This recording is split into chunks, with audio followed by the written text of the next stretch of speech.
Hello students, आज हम करेंगे संज्ञा। आज का हमारा टॉपिक है संज्ञा, मतलब नाउन। संज्ञा का मतलब क्या होता है? संज्ञा का अर्थ क्या होता है? संज्ञा का अर्थ होता है नाम।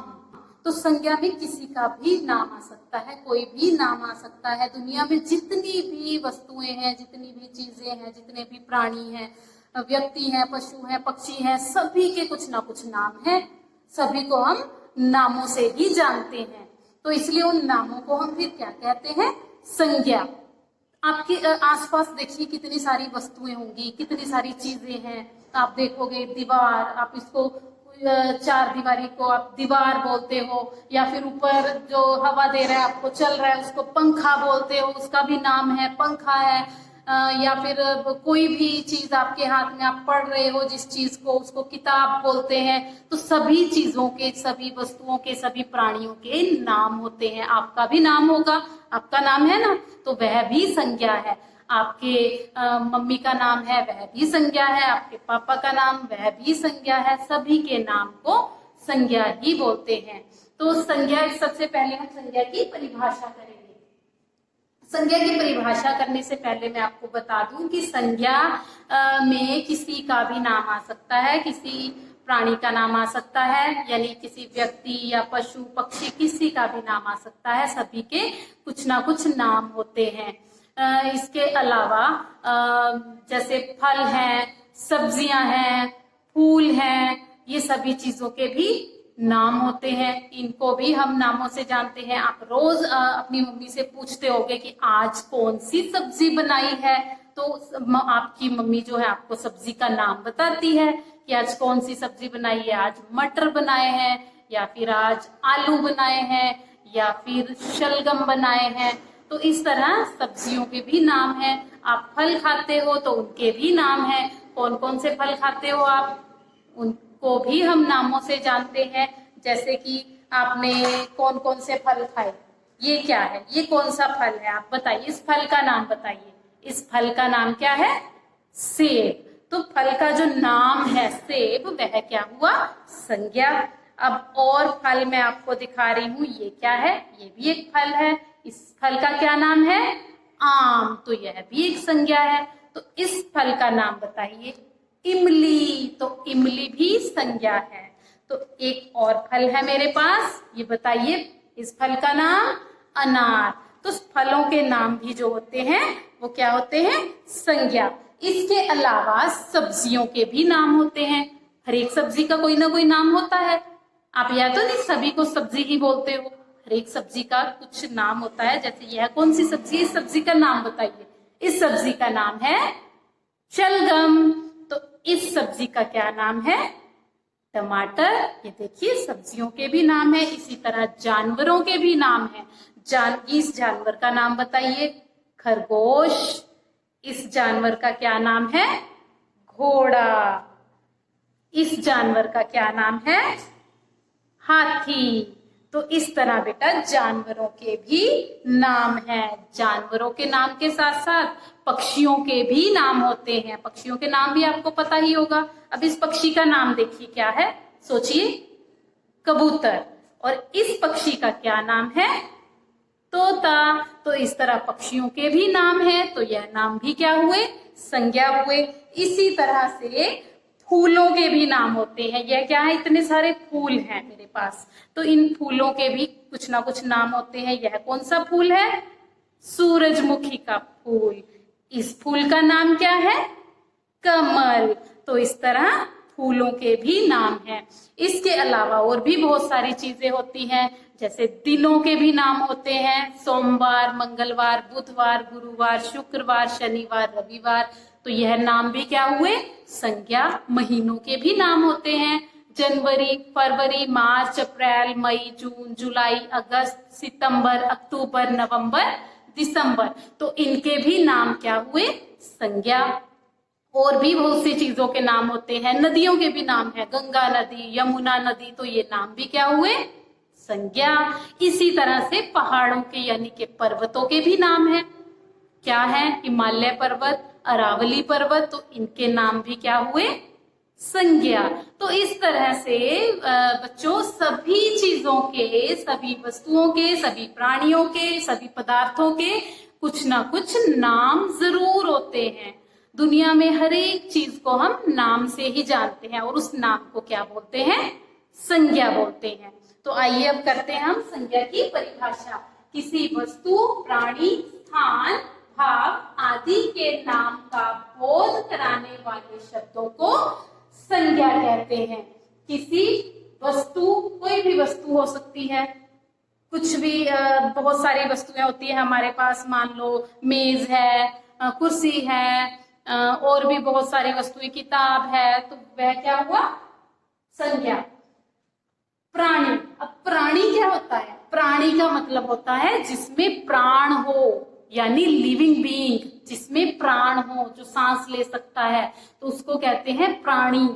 प्राणी में कौन आ जाता है? व्यक्ति भी आ जाता है, मनुष्य, या फिर पशु भी आ सकते हैं, पक्षी भी आ सकते हैं, जानवर, कोई भी प्राणी हो सकता है। स्थान, स्थान, आप कौन से स्थान पर रहते हो? संगरूर है, भवानीगढ़, लुधियाना, अंबाला, कोई भी स्थान हो सकता है। भाव, या फिर मन का कोई भाव हो सकता है जिसे हम देख नहीं सकते, छू नहीं सकते, सिर्फ महसूस करते हैं। जैसे कौन सा भाव? गर्मी का भाव। अब अगर मैं बोलूं कि गर्मी की आप तस्वीर बनाइए, तो आप बना लोगे? गर्मी की शक्ल है कोई? क्या गर्मी का कोई आकार है?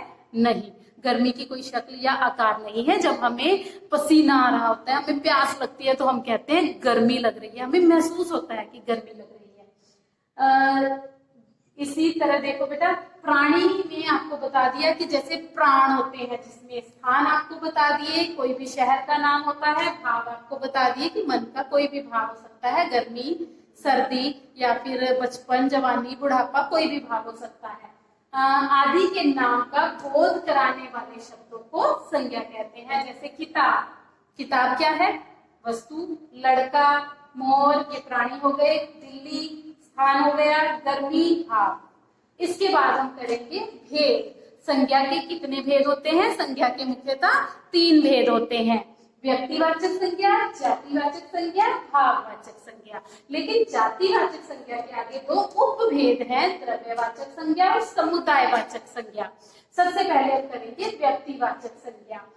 जिन संज्ञा शब्दों से किसी वस्तु, किसी विशेष वस्तु, किसी विशेष वस्तु, विशेष प्राणी, विशेष स्थान या फिर विशेष पदार्थ का बोध हो, उसे व्यक्तिवाचक संज्ञा कहते हैं।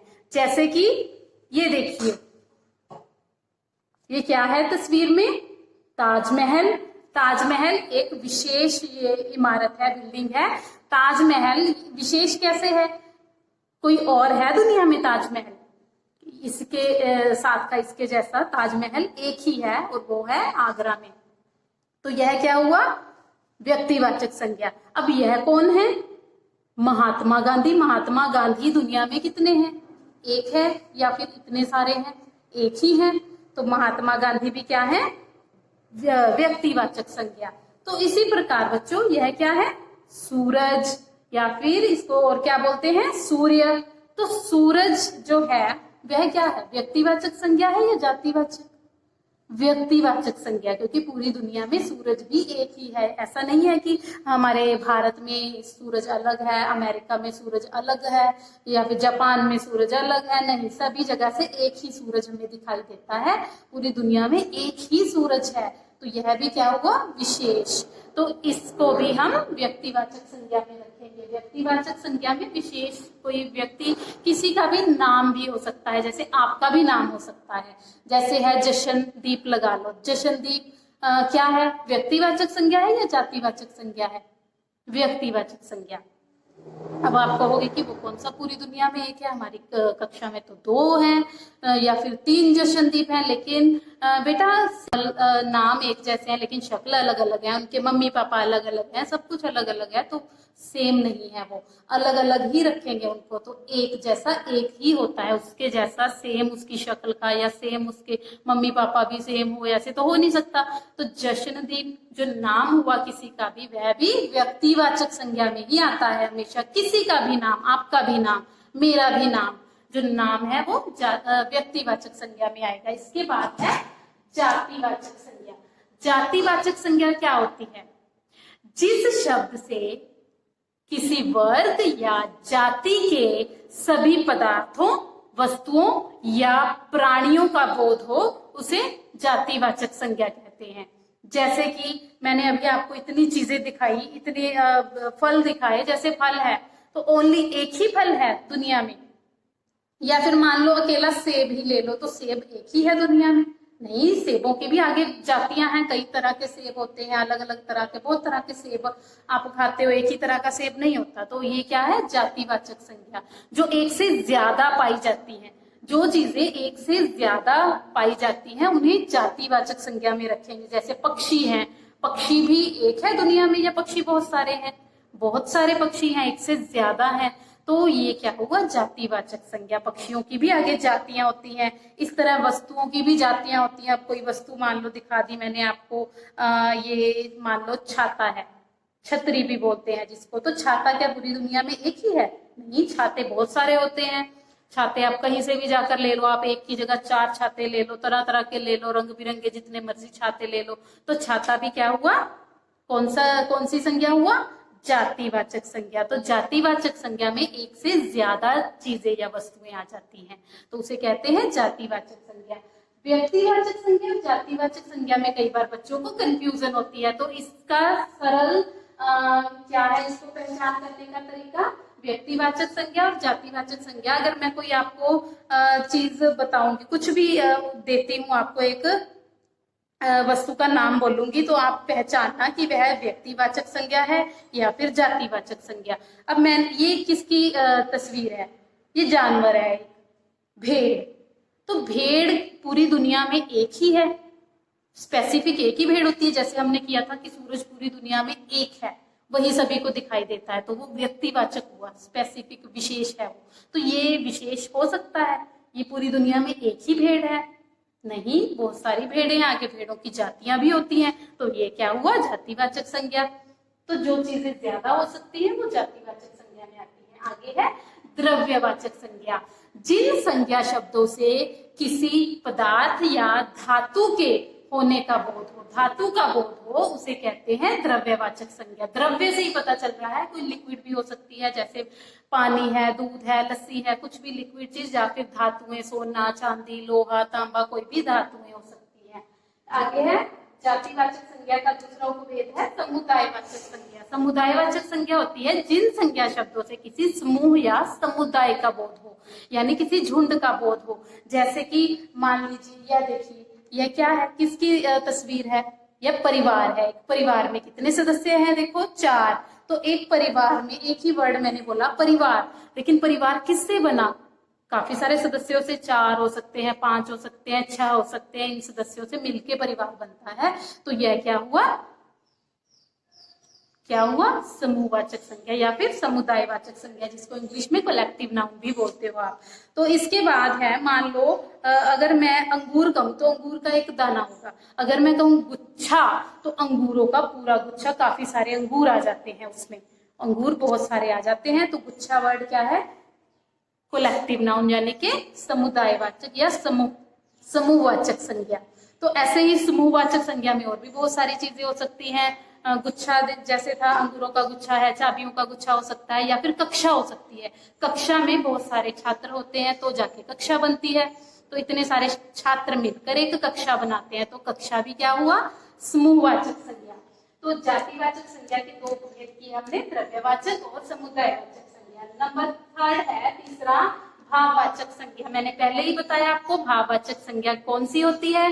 भाववाचक संज्ञा होती है जिन्हें हम देख नहीं सकते, छू नहीं सकते, सिर्फ महसूस कर सकते हैं। जैसे गर्मी है, सर्दी है, बचपन, जवानी, बुढ़ापा।